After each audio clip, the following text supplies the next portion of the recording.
네, 바울은 세 번째 전도 여행을 마치면서 서둘러서 예루살렘을 향했습니다. 사도행전 20장 16절 말씀을 보면 바울이 아시아에서 지체하지 않기 위하여 에베소를 지나 배 타고 가기로 작정하였으니 이는 될 수 있는 대로 오순절 안에 예루살렘에 이르려고 급히 가미러라고 말씀하고 있습니다. 오순절이 되기 전에 예루살렘에 도착하기를 원했기 때문이라는 것이죠. 그러나 지나쳐왔던 에베소가 바울에게 있어서는 특별한 애정이 있었던 곳이었습니다. 3년 동안이나 바울이 눈물로 가르치고 복음을 전했던 곳이었기 때문이죠.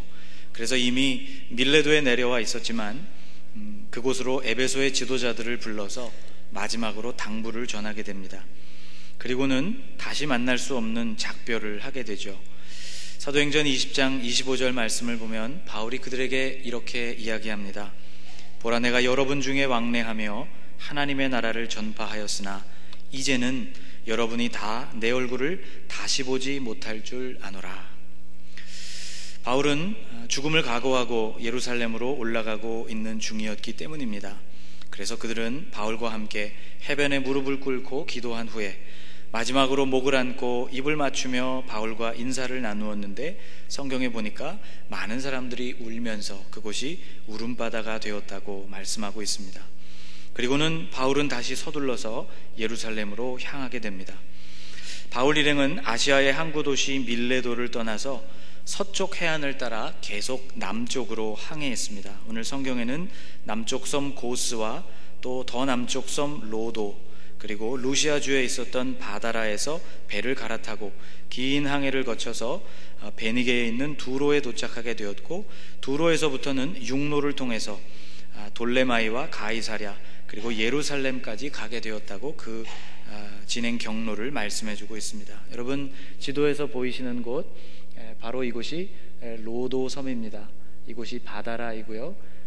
밀레도에서 에베소 장로님들을 만나서 쭉 배를 타고 내려와서 두로와 돌레마이를 거쳐서 가이사랴 그리고 예루살렘으로 올라가는 여정을, 세 번째 전도 여행 마지막 여정을 가고 있는 바울의 모습을 볼 수 있습니다.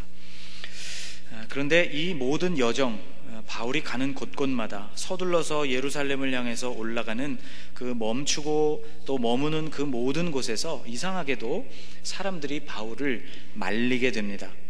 예루살렘으로 올라가게 되면 험한 고생이 바울을 기다리고 있을 것이 너무나 분명했기 때문이었습니다. 바울은 이미 그것에 대해서 여러 차례 경고를 받았습니다. 사도행전 2장 23절을 보면 오직 성령이 각성에서 내게 증언하여 결박과 환난이 나를 기다린다 하시나. 이것은 바울의 고백입니다. 바울 자신에게도 예루살렘에 올라가게 되면 혹은 전도 여행 중에 수많은 결박과 환난이 바울에게 있을 것이라는 경고를 바울이 스스로 받게 되었습니다. 또 오늘 본문 4절에 의하면 두로에 있었던 제자들도 같은 경고를 하게 됩니다. 우리 4절을 같이 한번 읽어볼까요? 제자들을 찾아 거기서 이레를 머물더니 그 제자들이 성령의 감동으로 바울더러 예루살렘에 들어가지 말라 하더라. 또 가이사랴에 도착했을 때에 아가보라는 선지자도 바울에게 똑같은 말씀으로 경고를 전합니다. 우리에게 와서 바울의 띠를 가져다가 자기 수족을 잡아매고 말하기를 성령이 말씀하시되 예루살렘에서 유대인들이 이같이 이 띠임자를 결박하여 이방인의 손에 넘겨주리라 하거늘. 바울이 예루살렘으로 올라가게 되면 허리띠로 손과 발이 묶여지는 것처럼 유대인들이 그를 결박하게 될 것이고 이방인들의 손에 바울을 넘길 것이라는 그런 예언이었습니다. 이 모든 경고, 예루살렘에서 받게 될 환난에 대한 경고는 사람에게서부터 나온 경고가 아니라 성령으로부터 나왔다고 성경이 기록하고 있습니다. 다시 이 세 절 말씀을 요약해 보면 이렇게 되어 있습니다. 오직 성령이 각성에서 내게 증언하여, 또 성령의 감동으로, 또 성령이 말씀하시되. 그런데 여러분, 이 모든 경고가 성령님으로부터 온 것이라고 성경이 말씀하고 있는데 우리가 성경을 조금 더 읽어보면 약간 이상한 점을 발견하게 됩니다. 방금 말씀드린 것처럼 이 모든 경고가 성령님으로부터 말미암은 것이었습니다. 여러분, 성령님은 한 분이시죠. 에베소서 4장 4절에 바울이 언급하고 있는 것처럼 몸이 하나요 성령도 한 분이시라고 분명히 말씀하고 있습니다. 그런데 이 한 분이신 성령께서 각각의 사람에게 말씀하셔서 그들을 인도해 가시는 모습이 조금 달라 보인다는 점이 이상한 것입니다. 자, 바울은 성령에 매여서 예루살렘으로 간다고 이야기를 했습니다. 보라, 이제 나는 성령에 매여 예루살렘으로 가는데, 성령에 매였다는 말, 이 데오라는 헬라어는 묶는다 하는 말입니다. 성령에 묶여서, 내 의지와는 상관없이 성령에 묶여서 예루살렘으로 간다고 표현하고 있는 것이죠. 그런데 두로에서 만난 제자들은 조금 달랐습니다. 4절 말씀을 보면 제자들을 찾아 거기서 이레를 머물더니, 그 제자들이 뭐라고 이야기하는 거 아니? 성령의 감동으로 바울더러 말하기를 예루살렘에 들어가지 말라, 그렇게 이야기를 한다는 것이죠. 성령의 감동으로 라는 것은 성령을 통하여 말했다는 뜻이 됩니다. 성령께서 예루살렘에 들어가지 말라는 감동을 주셨다는 것이죠. 자, 여러분, 아니 왜 한 분이신 성령님께서 왜 바울에게는 예루살렘으로 가라고 말씀을 하시고 또 제자들에게는 가지 말라고 말씀을 하시는 것일까요? 만일 이것이 한 성령님으로부터 나온 것이 확실하다면 성령님은 이중적으로 그들에게 응답을 주신 셈이 되는 것입니다. 그런데 우리가 아는 성령님은 그런 분이 아니시죠. 성령님은 한 분이십니다. 도대체 왜 이런 일이 벌어진 것일까? 여러분, 이것은 오늘날에도 아주 많이 일어나고 있는 일입니다. 그 이유는 이렇습니다. 제 말을 잘 들어보십시오. 그 이유는 성령의 감동과 본인의 생각을 구분해서 말하려고 하지 않기 때문에 일어나는 현상입니다. 다시 말씀드립니다. 성령의 감동과 본인의 생각을 구분해서 말하려고 하지 않기 때문에 일어나는 일이라는 것이죠. 여러분, 오늘날 많은 사람들이 하나님의 뜻이라는 말을 너무 쉽게 사용합니다. 그런데 그 하나님의 뜻이라는 그 내용이 서로 일치하지 않는 경우가 많습니다. 하나의 사건을 두고 하나님의 뜻이라고 이야기하는 사람들의 말이 제각각 다르다는 것이죠. 성령의 감동과 본인의 입장을 혼동하고 있거나 적어도 그 둘을 구분해서 말하려고 하지 않기 때문에 일어나는 현상이라는 것입니다. 여러분, 하나님은 우리를 창조하실 때 우리를 로봇으로 창조하지 않으셨습니다. 여러분, 로봇을 아시죠? 프로그래밍 되어진 대로 움직이는 존재가 로봇이 아닙니까? 여러분, 창세기 말씀을 읽어보면 하나님이 선악을 알게 하는 나무를 에덴 동산에 두셨다, 그런 말씀을 읽습니다. 하나님은 선악을 알게 하는 나무 자체를 에덴 동산에 존재하지 않도록 하실 수도 있었습니다. 아예 인간들이 범죄하고 타락하지 않도록, 빌미를 제공하지 않도록 아예 그 나무 자체를 에덴 동산에 존재하지 않도록 만드실 수도 있었습니다. 아니면 그 나무를 거기에 두시기는 두시되 따먹지 못하도록 장치를 해놓으실 수도 있었습니다. 나중에 그들이 쫓겨나고 두루 도는 화염검이 이 에덴 동산을 돌았던, 지켰던 것과 같이 처음부터 그 선악을 알게 하는 나무 열매를 따먹지 못하도록 하실 수도 있는 분이 하나님이셨다는 것입니다. 그런데 희한하게도 주님은 그곳에 그 나무를 두셨고, 그리고 마음만 먹으면 그것을 손을 뻗어서 따먹을 수 있도록 하셨다는 것이죠. 이유가 있습니다. 그렇게 할 수밖에 없어서, 선택의 여지가 없이 어쩔 수 없어서 그것을 선택할 때보다 우리의 의지대로 하나님이 기뻐하시는 일을 선택하는 것이 하나님 편에서는 훨씬 더 가치 있고 고결한 일이기 때문이었습니다. 하나님은 우리가 그렇게 하나님을 섬기기를 원하셨다는 것이죠. 여러분, 4절 말씀을 제가 다시 읽어보겠습니다. 제자들을 찾아 거기서 이레를 머물더니 그 제자들이 성령의 감동으로 바울더러 예루살렘에 들어가지 말라 하더라. 이 말씀은 마치 예루살렘에 들어가지 말라고 하는 것이 성령의 감동 자체인 것처럼 그렇게 표현이 되어 있지만, 실은 성령의 감동은 예루살렘에 들어가게 되면 많은 어려움을 겪게 될 것이라 하는 부분까지가 성령의 감동이었다는 것입니다. 제자들은 이런 감동을 가지고 바울에게 예루살렘으로 올라가지 않았으면 좋겠다고 적용을 한 것이죠. 그렇다면 바울은 어땠을까요? 바울의 말을 사도행전 20장에서 다시 읽어보면 이렇습니다. 보라, 이제 나는 성령에 매여 예루살렘으로 가는데 거기서 무슨 일을 당할는지 알지 못하노라. 오직 성령이 각성에서 내게 증언하여 결박과 환난이 나를 기다린다 하시나. 그리고 24절에 이렇게 이어집니다. 같이 읽어보겠습니다. 내가 달려갈 길과 주 예수께 받은 사명 곧 하나님의 은혜의 복음을 증언하는 일을 마치려 하면은 나의 생명조차 조금도 귀한 것으로 여기지 아니하노라. 성령이 바울을 억지로 묶어서 예루살렘으로 가게 하시는 것처럼 표현하고 있지만 실은 성령의 감동은 예루살렘으로 올라가면 많은 환난이 있을 것이라는 부분까지였다는 것입니다. 바울은 그것을 알고 있었음에도 불구하고 예루살렘으로 가겠다고 결단을 한 것이죠. 여러분, 한 분이신 성령님은 우리에게 동일한 감동을 주십니다. 다만 그 감동을 따라서 어떤 결정을 내릴 것인가 하는 것은 우리의 몫이라는 것이죠. 두로에 있던 제자들이 바울을 말립니다. 4절로 다시 돌아가 보면 제자들을 찾아 거기서 이래를 머물더니 그 제자들이 성령의 감동으로 바울더러 예루살렘에 들어가지 말라 하더라. 이 제자들은 사랑하고 존경하는 그들의 스승 이방인의 사도로 선택을 받고 수많은 사역을 통해서 놀라운 성령의 열매를 거두었던 그들의 스승이 굳이 고난을 향해서 걸어가고 그것을 향해 나아가는 것이 심히 걱정스럽고 안타까웠다는 것입니다.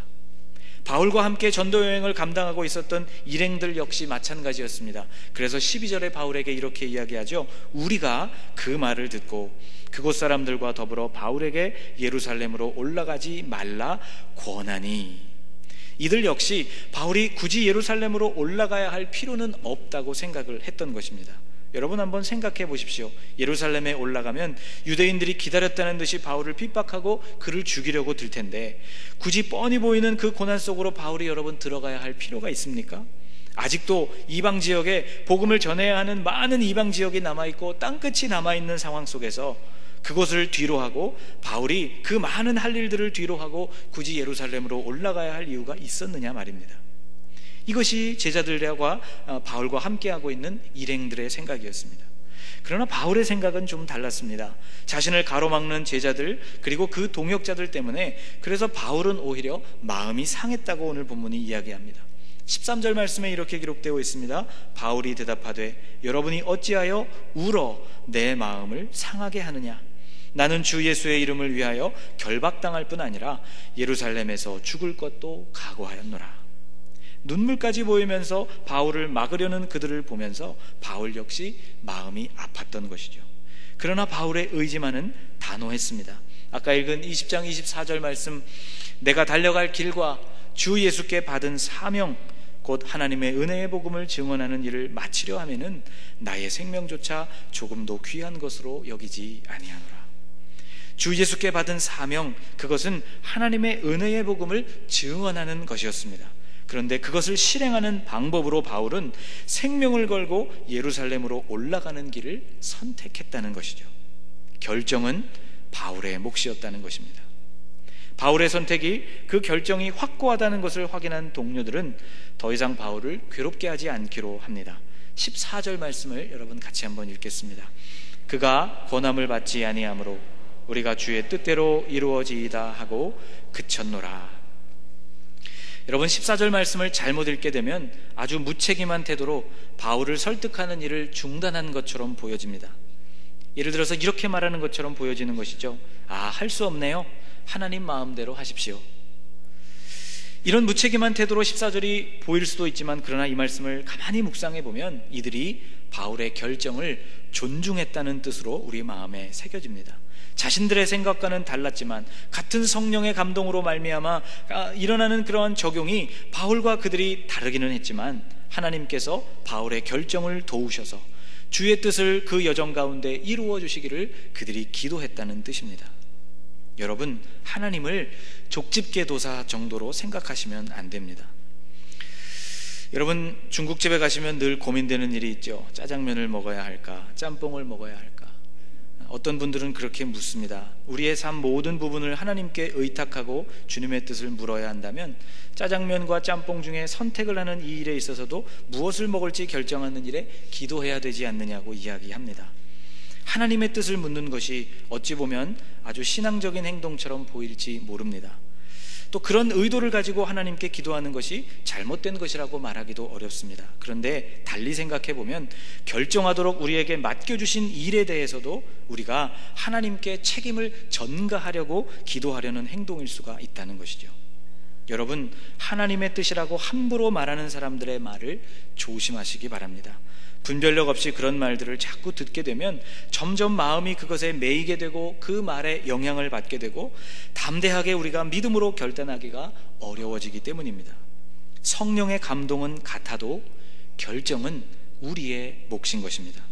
하나님께서는 자주 선택을 우리의 몫으로 남겨두십니다. 여러분, 하나님을 위해서 무엇인가를 선택한다는 것은 그래서 매우 귀중한 일입니다. 이 고난의 길, 그 선택의 기로에서 바울은 고난을 선택합니다. 예수를 믿는다는 것 자체가 어차피 고생이 전제되어 있는 길이라는 것을 바울은 잘 알고 있었던 사람입니다. 그래서 믿음의 아들 디모데에게 그가 그의 인생 말년에 편지를 쓰면서 이렇게 기록했습니다. 무릇 그리스도 예수 안에서 경건하게 살고자 하는 자는 박해를 받으리라. 바울은 주님을 위해서 예루살렘으로 올라가서 거기서 죽을 고생을 하기로 이미 그의 마음에 결정을 한 것이었습니다. 사랑하는 여러분, 오늘은 성령 강림 주일입니다. 오순절에 마가 요한의 다락방에 임하셨던 성령, 그 사건을 계기로 모든 사도들에게 담대함이 임하게 되었고 성령의 능력으로 땅끝까지 복음이 전파되어지는 위대한 사건, 우리가 그날을 기념하고 오늘 우리 안에 이미 오셔서 내주하시는 성령께서 동일하게 우리를 통하여 역사하시고 감동을 주시기를 기리고 소원하는 주일, 그것이 바로 성령 강림 주일입니다. 성령님은 예수 그리스도의 영이신데 우리 안에 들어와서 내주하시는 분이십니다. 여러분, 예수 그리스도를 우리가 영접하게 되면 우리가 오감으로 느껴지지는 않아도 주님은 약속대로 영으로 우리 안에 들어와서 거하시는 분이십니다.